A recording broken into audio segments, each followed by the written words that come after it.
वेव सिन्धुं दुरिताद्यग्निः तामग्निवर्णां तपसा ज्वलन्तीं वैरोचनीं कर्मफलेषु जुष्टां दुर्गां देवीं शरणमहं प्रपद्ये सुतरसि तरसे नमः।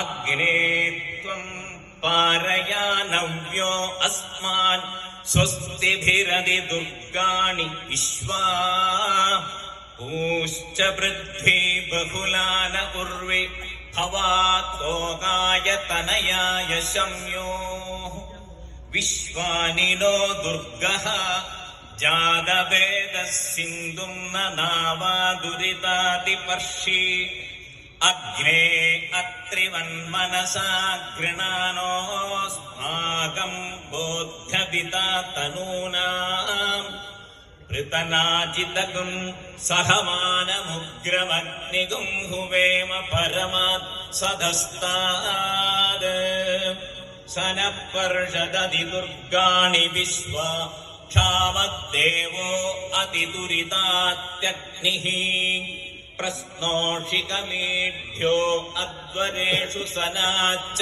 होद नव्यक्षसल्सि स्वां च आग्ने तनुवं पिप्रयस्वास्मभ्यं जसौभगमायजस्व गोभिर्जुष्टमयुजो निषिक्तं तवेन्द्र विष्णोरनुसंचरेग नाकस्य पृष्ठमपि संवसानो वैष्णवीं लोक इकमादयन्ताम् कात्यायनाय विद्महे कन्याकुमारि धीमहि तन्नो दुर्गे प्रचोदयात्।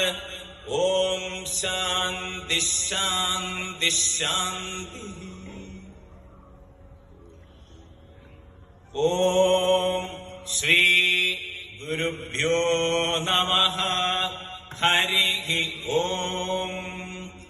गणानां त्वा गणपतिं हवामहे कविं कवीनामुपमश्रवस्तमम् ज्येष्ठराजं ब्रह्मणां ब्रह्मणस्पत आन शृण्वन्नोतिभिः सेदसादनम् प्रणो देवी सरस्वती वाजेर्वाचिनीवती धीनामवित्रेवतु।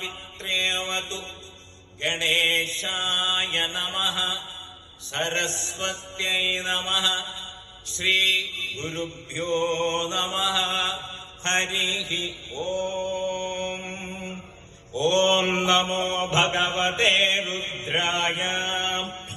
ॐ शं च मे वयश्च मे प्रियं च मेऽनुकामश्च मे कामश्च मे सौमनसश्च मे भद्रं च मे श्रेयश्च मे वस्यश्च मे यशश्च मे भगश्च मे द्रविणं च मे यन्ता च मे धर्ता च मे क्षेमच्च मे धृतिश्च मे विश्वं च मे महच्च मे संविच्च मे ज्ञात्रं च मे सूश्च मे प्रसूश्च मे शीलं च मे लयश्च मर्दं च मे मृतं च मे